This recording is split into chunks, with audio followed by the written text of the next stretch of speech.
Hello and welcome back to another episode of the Tank Observers podcast. My name is Jackson McCarty, as always, joined by my co-host Chris Barr. And Chris, what are we doing today?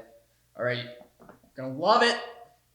The 2010s all bust draft team. Yes. We are gonna be looking through all of the offense this episode, defense next episode. Correct. We're gonna be looking at all of the best busts All of the draft classes coming since 2010. All the guys that if you saw their jersey in an NFL stadium today, you might actually laugh, like to the point where people are looking at you like, come on, there's football on. These guys have made a career out of being remembered infamously rather than what you would hope for in their current selection. As Topher hit on, we're doing the offense only. We're going to save the defense for the next time around. And one of the rare formats that we do, this is a collaborative list. We worked a little bit together on this one and came up with a complete mesh. So that way we kind of balanced it out. We used a checks and balance system. This is the team that we would be fielding if we wanted the most disappointing picks of the past 10 years. Now, kicking it off, we have quarterback out of Texas A&M. That should give it away. He's wearing his merchandise. It's Mr. Money Manziel. Topher, fun fact, wanted me to use the man behind us. If you can't make that out, that is Tim Tebow, his New York Mets jersey. Yeah, then 2010, 25th overall pick, big reach by the Broncos, but that's why he was such a bust. I vetoed that. I'm from the South. You're not allowed to disrespect Tim Tebow. SEC or not, no matter what team you support, Tim Tebow is the representation. He's a walking visual of the South. Was not going to stand for that slander. Yes. Was not going to stand for that slander. So we brought in Mr. Money Manziel, who came into the league. He had the star power. Absolutely. In spades. Like, you couldn't deny that if you were just looking at personality, he was money. Exactly. That's just what he brought to the table. But he became a victim of the Browns quarterback vortex that existed. It might still be in existence. The jury is out on Baker. They're just victims of the upside Browns. But shout out Gridiron Heights. But Baker looks like he might break the mold. He's certainly trying his hardest, and he brings that same star power that Money Manziel had. Johnny was just around the wrong time for the Browns. Johnny was almost a part of that infamous 1-15 Browns team. He was a part of it. He was almost a part of another 0-16 tragedy. Luckily, the Colts kicker decided to wing it, and the Chargers kicker decided to wing it, and then became a Pro Bowler on the Jaguars. So that's a thing. Team MVP Josh Lambo, my boy. Josh Lambo, fun fact, won the Browns a game. If we ever end up talking about special teams, which I assume will have to happen at some point, eventually, expect a Josh Lambo reference. That is my dog. That is the only Jaguars jersey outside of Gardner Minshew that I have ever considered buying. Love me some Josh Lambo. Regardless, let's run through a little bit of Manziel's stats from his very long and prestigious NFL career. So he started 8 of the 14 games he was in. He had a 7-7 touchdown to interception ratio, and he threw just a mere 57%. Topher, does that sound like a first-round pick's numbers to you?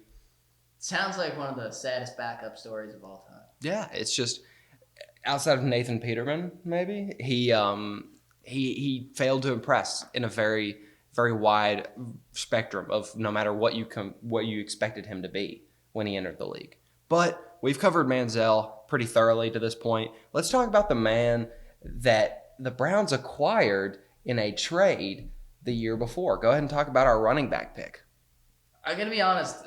I'm looking at my list right now, or our list. Yes. And frightening a number of Browns that you'll catch along the way. Oh, yeah. But coming in at the running back position for the NFL All-Bust 2010s team is the third overall pick of the 2012 NFL Draft, Trent Richardson, who was famous enough to be on your local news stations when you were in New York. I remember that happening. It was really confusing for me because I didn't watch college football or football at all for that matter at that time.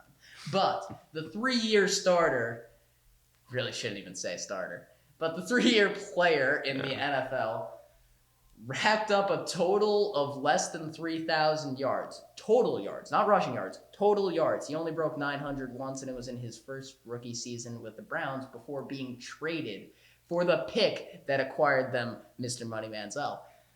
For a straight-up first-round pick, Trent Richardson went to the Colts. It was one of the most confusing things ever. But Trent never averaged over 4 yards per carry. No. Trent never looked like the third overall pick that the Browns were promised and weren't delivered on. Imagine the giddy on any self-respecting, University of Arkansas fan when they hear that Peyton Hillis had a more respectable career than Trent Richardson. Just think about those numbers. Think about that statement that I just made. It rings true because at least Hillis got the Madden cover at one point. I would have loved to have a Peyton Hillis Giants jersey. You'd still get it, I'm sure, somewhere. I would love to acquire one of those. But Trent Richardson has been in the NFL since 2014. Yes. Hasn't at least played a snap in the NFL since 2014. So that is just that's the third overall pick from 2012. It is. And coming up next on our list is another Brown. Go figure. The team that has made a career out of failing to capitalize on their picks, they're going to feature a lot, whether it's offense or defense. There's a few Browns that immediately spring to mind when we do this next week. Oh, it'll be so much fun. This one, we're looking at Corey Coleman. A story that was just so fascinating to track because he could never figure it out. And there's two receivers on this list. We've got we've got two receivers on this list. We've got the whole starting 11 here. Corey Coleman leads us off. He didn't ever top 1,000 yards while he was in the league, Topher. He's still in the league. He's on a practice squad, but his last starting job was with the Giants. He still hasn't topped 1,000 yards. Yes, you are correct. At 26 or 27, what are the odds? And you're on a practice squad. What are the odds you're making the final roster? He won't figure it out. Exactly. Unless he makes some kind of miraculous switch to safety or just something weird like Terrell Pryor went from quarterback to wide receiver. Unless he makes some kind of weird switch, it's probably over for him, unfortunately enough. He had 2 touchdowns in his career, one of which might have been for Manziel. I'm going to be honest, I can't quite remember. Maybe those timelines don't work out. Maybe. The only thing I really remember of Manziel's Brown stint was the weird sideline play where he acted like he wasn't in play and then just took off running and was an active receiver all of a sudden. It got called back, obviously. That was sweet, though. Yeah, it was an interesting play. Regardless, Corey Coleman did not pan out for the Browns, does not seem to be panning out for anyone else, and was a pretty shoe-in candidate, maybe almost a shoe-in as our second receiver here. Yes, and there's a note at the bottom of Corey Coleman's. He hasn't played a snap since 2018, yes. So he's might be just as out of the league as we thought he was. He was last seen in a Giants uniform. There's a search out for him. Where are you, Corey Coleman? But yeah, the 7th overall pick in 2015, the pick after Amari Cooper, or well, not directly after, but the receiver taken after Amari Cooper. It's certainly a thing. But the 7th overall pick in 2015, Kevin White, the infamous Bears bust. They seem to be making some money off of this. You see Cole Kmet not really panning out as far as I'm sure they thought he was. But now we have Kevin White from 2015, and Mitchell Trubisky is, he's Trubisky. Since when has overloading the position that you draft the highest overall that you have, which Cole Kmet was at tight end, and they already had like 6 on the roster, since when has that been detrimental to somebody's development?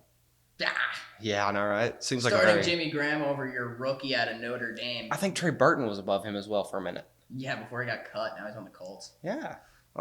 Come on. That's solid logic.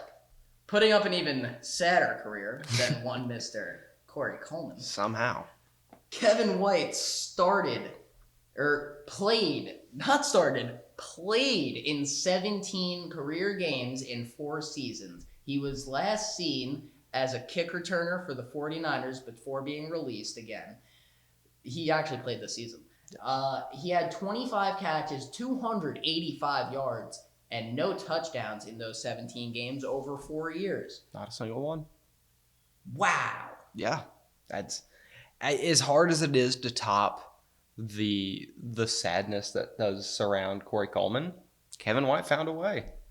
He certainly made a career out of it, and I'm sad not to be able to cover this one, but I have my work cut out for me in the next one. But you get possibly the most interesting player on this entire list. And let me tell you what, this one brings a certain level of joy for me because if you watch the podcast for long enough, you've heard me mention my fandom to the Washington to be determines, and Gavin Escobar of the Dallas Cowboys. He brought me a lot of joy. He brought me a lot of joy as a fan. Are we good? I'm laughing while I'm trying to drink water. It's failing. I apologize for that one. Gavin Escobar, who was a second round pick, the first person that was not taken in the first round on this list, he's well deserving of what he got. He never worked out. He had 7 starts in 5 whole seasons. Never got over double-digit catches in a year, and only topped 300 yards, at 338 to be exact, in his entire career. He couldn't figure it out as a receiver. He was just an extension of the offensive line.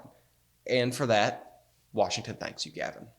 There is a stat that I handled the Gavin Escobar selection because we couldn't really figure out a decent tight end choice. Tyler Eifert came to mind, but even he had that really, really terrific season where he led tight ends in yards on the Bengals. He's at least or tight ends and touchdowns on the Bengals. So he at least did something spectacular for his team.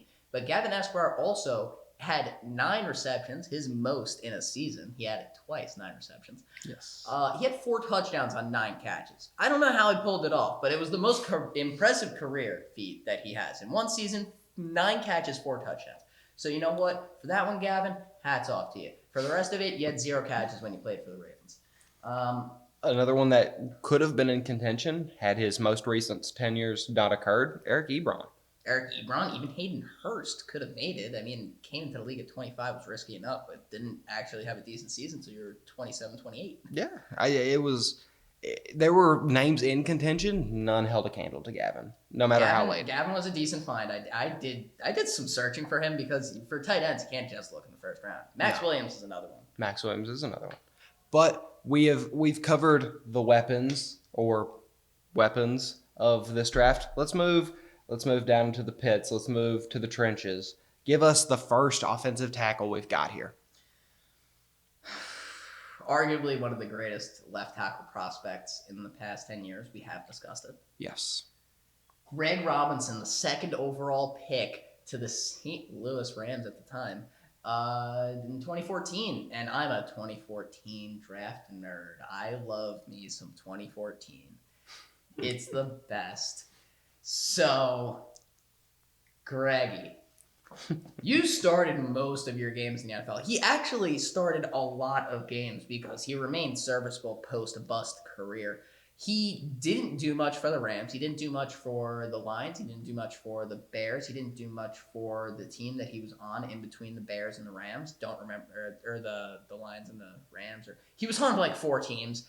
He sucked on all of them, but he still managed to start 70 of 83 games, and then before going unsigned because of, I believe he had some legal issues, and he wasn't really playing nicely with the Browns while he was their starter for most of their last season. 2020, they just couldn't handle his locker room antics, and then he got into some legal trouble, and I guess no one wanted to touch it in 2020. So, Greg Robinson, you are the left tackle for the all NFL bust team. Now, you touched on Greg Robinson getting a lot of opportunity in the NFL. Now, the second guy that we have at tackle, he got to start every game he was in. Played 50 games in 5 seasons, has been out of the league since then, or has not played since then. I'm not sure if he's out of the league. But he couldn't figure it out. They gave him every possible opportunity to start, and that man's name is Luke Joeckel. He just didn't pan out. 2nd overall out of 2013. Nothing ever quite was clicking for him. That on average he missed 6 games a year. If I'm doing my math right, 50 starts, 5 Yes, on average, missed 60 games a year. He struggled in the NFL. He's the right tackle for the All NFL bust team. He is. He started at left guard for the Seahawks though. In that fifth season, he started at left guard and he played like 12 games at left guard, and guy got every opportunity. They even switched his position. He had EFS and still couldn't make it work. He just couldn't pull it off. And there were a lot of other people in contention for left tackle. There are plenty of busts at the tackle position.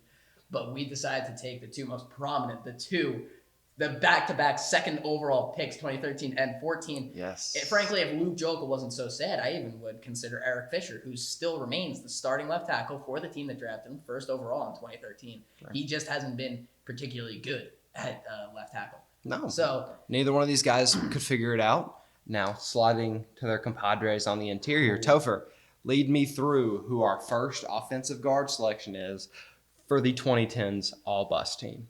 So it was hard for me to choose, and I did put them in order of who was a bigger bust. So I'll take the bigger bust, and it was the 10th overall pick in 2013. And that would be Chance Warmack, the guard for the Titans. He was drafted 10th overall to the Titans. They're both of these guards, fun fact, have been out of the league since 2018. That's not really a spoiler for who the second one is, because there's plenty of guards that have been just as tragic as the tackles when they get drafted this high. But Chance he suited up every game as a Titan, but wasn't extended because he just underperformed so horrendously. No one touched him after that. I believe he might have gone to the Seahawks, but I don't think he started a single game. It was just a rotation guard. He had just a terrible time on the Titans. He couldn't do anything. The only reason he remained a starter is because they were like, maybe he'll figure it out. But the 10th overall selection of the 2013 draft never did. No, he never really found his footing. And as for the second guard, we're looking at one Mr. Jonathan Cooper. Also out of 2013, 3 picks before Mr. Warmack. Mm-hmm. Cooper ended up being a bit of a journeyman. He went to 4 different teams in his time. Never figured it out. Got to start up and around, I believe it was 31 games. And he just, it wasn't it. And then he ended up facing the ill-fated turning of the back in free agency. Nobody gave him a look. Nobody said, hey, why don't you just come stay in Cincinnati for a year? Or whatever the case may be. They said, you know what? You've had your shot. We're done with it. Yeah, and I remember I played a lot of Madden 13. First Madden I got into really got me into football. But Madden 13 was one of the first ones I got into, and I would always draft both Jokel, Cooper, and Warmack just because they were all rookies and they all had these high dev traits. It's not the same. It was like on a scale like, oh, if it's a 1, they have the lowest, and if it's a 5, they have the highest. And that was just a really weird way to put it, but that is how they did the scaling, and they all had just these high dev traits because they're all high picks. All 3 top 10 in 2013. All 3 make it to the all-bust team now. But back then, I would have like Cordarrelle, and I'd have these 3 on my own line, and they'd all develop into 99s because it was so easy in 2013. And you still employ that system in Madden today. I Fun still fact. love taking all the rookies. But yes, he got he was different than Warmack in that he didn't get all the chances. No. You said around 31 games, but in 5 years you would figure that you would play more than 31 games. He didn't get all the same opportunities, but as a journeyman, he played for 4 different teams. He played for the Patriots most recently, I believe. He started his career, he spent 2 years on the Cardinals before getting released and sent into the wild. Well, if you're not getting your opportunities as a former lotto pick, odds are they're seeing something in practice that they're saying, we don't even need that on the field Sunday. So as far as getting your fair shake goes, you're getting your fair shake in practice as well. So there was something specifically about Jonathan Cooper that teams were seeing in the build-up to games and saying, we've got other options. So that might be just as big of a flop as Warmack was. And it's coming to mind now. One of the other 4 teams was also the Dallas Cowboys. Right. But moving on to the center for the all-bust team. More recent than any guy that we've mentioned before. We like to get all around this decade. Right. And we decided to pop into the 2018 draft class and select the 21st overall pick, Billy Price, who was taken by the Bengals. He has started half of his games in the NFL. That's 19 of 38. And it was so clear. He started every game as a rookie. I believe he started every game as a rookie and then was pulled. And then halfway through his second season, he was pulled for another, I believe he's a journeyman center. Trey Hopkins took over, and he only recently got to start again. I believe it was this week.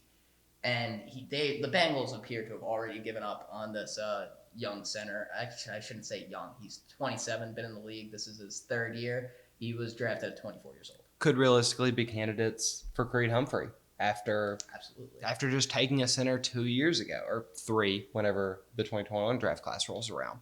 But that concludes the offensive side of the ball for the all bust of the 2010s team.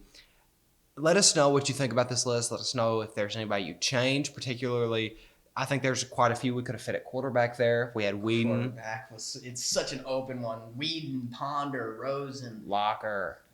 Drew Lock, Paxton Lynch. Dwayne Haskins. The list just goes on. There's so many names you could choose from there. Feel free to tell us where we're wrong.